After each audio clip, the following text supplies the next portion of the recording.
नमस्कार। स्वागत है आपका आपके YouTube चैनल कलाम ग्लोबल कोचिंग क्लासेस फतेहपुर में आपका स्वागत है।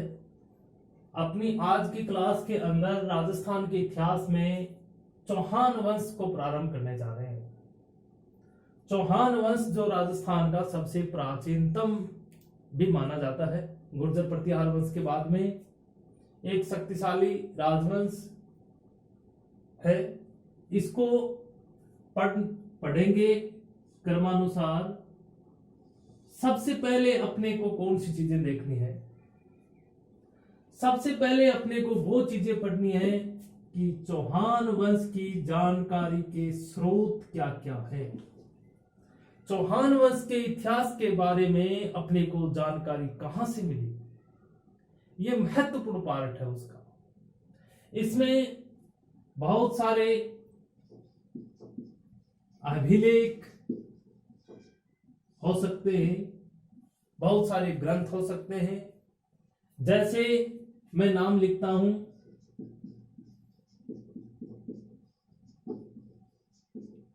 बिजोलिया शिलालेख। बिजोलिया शिलालेख जो भीलवाड़ा जिले में है, बिजोलिया शिलालेख। बिजोलिया शिलालेख चौहान वंश की जानकारी का स्रोत है। बिजोलिया शिलालेख में चौहान वंश का वर्णन है, ध्यान रखना। और बिजोलिया शिलालेख के बाद में दूसरा सुंधा माता मंदिर का जो शिलालेख है, वो जो जालोर जिले में सुंधा माता के मंदिर के अंदर जो शिलालेख लगा हुआ है, उससे जानकारी मिलती है। और हर्षनाथ शिलालेख, हर्षनाथ शिलालेख जो अपने सीकर जिले में हर्षनाथ का जो मंदिर है उसमें शिलालेख लगा हुआ है। और जीण माता मंदिर, जीण माता मंदिर का जो शिलालेख है उसमें चौहान वंश की जानकारी मिलती है। अब देखो, बिजोलिया शिलालेख, सुंदा माता मंदिर का शिलालेख, हर्षनाथ शिलालेख, जीण माता मंदिर का शिलालेख। रेवासा गांव सीकर जिले में जो जीण माता मंदिर है उसमें शिलालेख लगा हुआ है।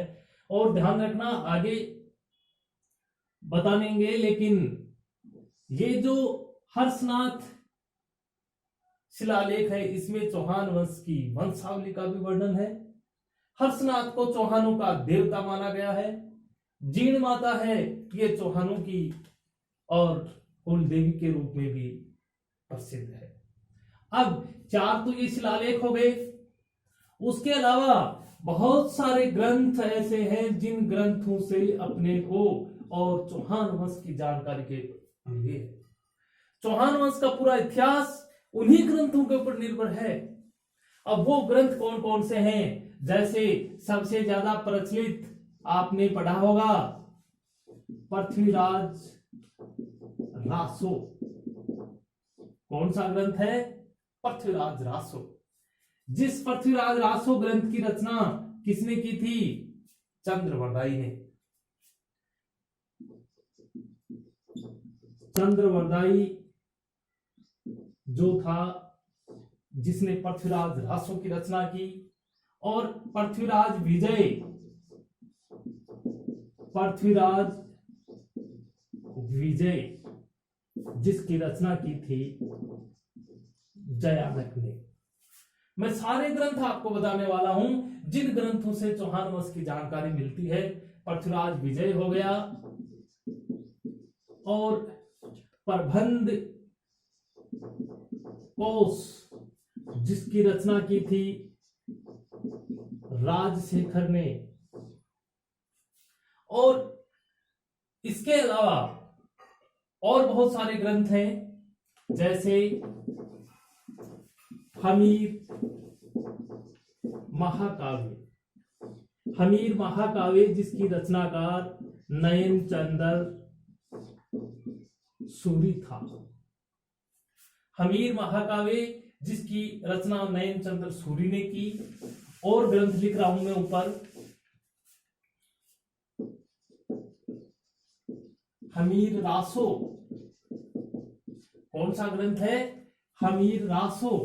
और हमीर रासों के रचनाकार थे जोधराज।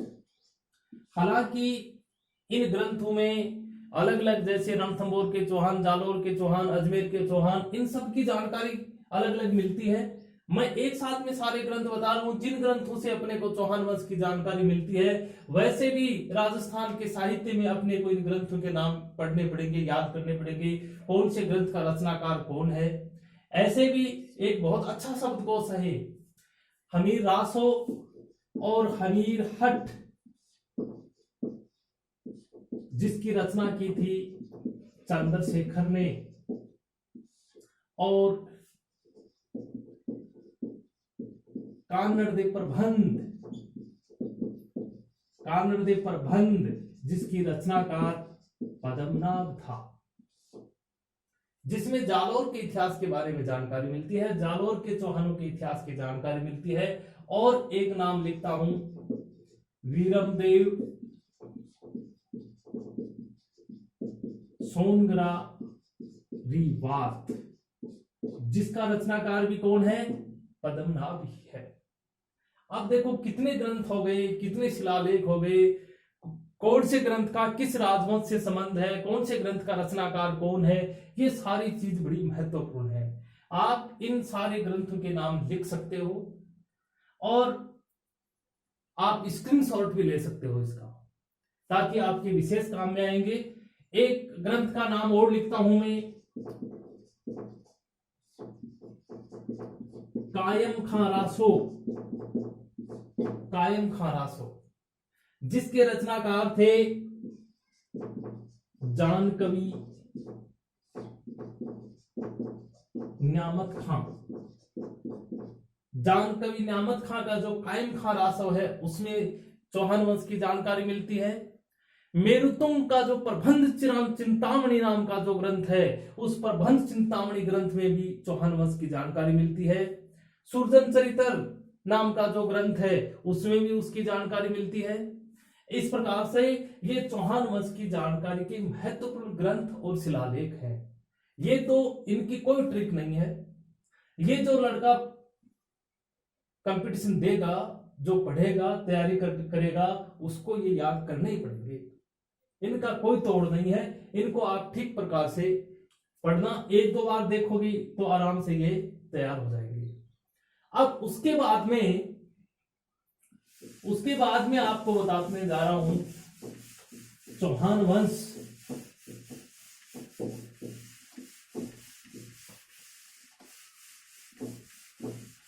राजस्थान में चौहान वंश वृक्ष, चौहान वंश वृक्ष, सीधा ये बताने जा रहा हूं आपको कि चौहान वंश की राजस्थान की शाखाएं कौन कौन सी हैं, कहां कहां पर वो शाखाएं फैली हुई थी। शुरू से सबसे पहले मैं नाम लिखता हूं सपादलक्स, अर्थात सांभर। जो राजस्थान में जो सांभर झील है, उस सांभर का नाम ही सपादलक्स है। सपादलक्स जो है ये राजस्थान के अंदर चौहान वंश की सबसे प्राचीनतम राजधानी थी, जिसका संस्थापक था वासुदेव चौहान। और वासुदेव चौहान ने 551 ईस्वी के अंदर और यहां चौहान वंश की स्थापना की। तो चौहान वंश की सबसे पहली राजधानी कौन सी हो गई? सपादलक्स, सांभर, जिसका संस्थापक है वासुदेव चौहान। और वास्तव में ये जो वासुदेव चौहान जो है, इस वासुदेव को चौहान वंश का संस्थापक, इसको चौहान वंश का संस्थापक कहा जाता है। चौहान वंश का आदि पुरुष इसको कहा जाता है।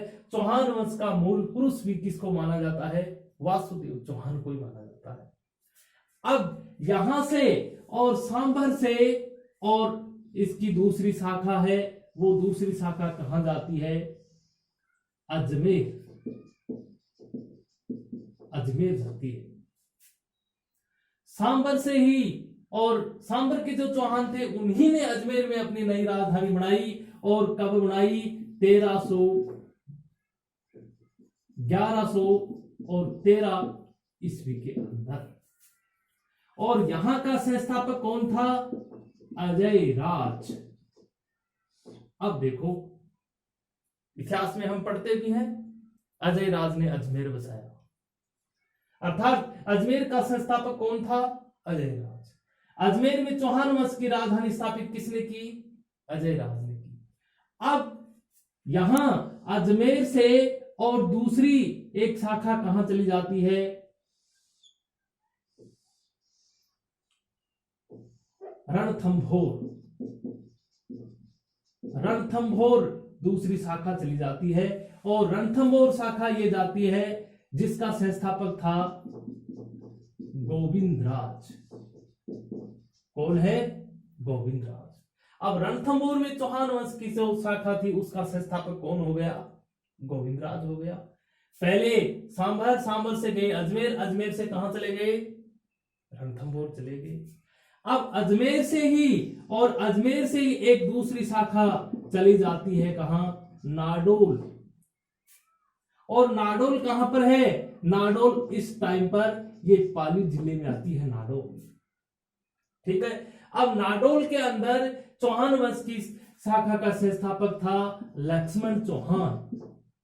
लक्ष्मण चौहान। ये कहां चली जाती है? तो दूसरी शाखा बन गई कहां पर? नाडोल में बन गई। अब नाडोल की शाखा जो है, इस नाडोल की शाखा का और ज्यादा विस्तार हो जाता है। नाडोल की शाखा कहां चली जाती है? नाडोल से जालोर और शिवाना। जालोर और शिवाना। और जालोर और शिवाना का संस्थापक यहां है जिसका नाम है कीर्तिपाल। कीर्तिपाल, ये जालोर के अंदर चौहान वंश का संस्थापक कौन हो गया? कीर्तिपाल हो गया। अब देखो आपके सामने चौहान वंश की राजधानी कौन कौन सी है। अब कौन सी बची? एक शाखा और है जो यहां से जाती है सिरोही।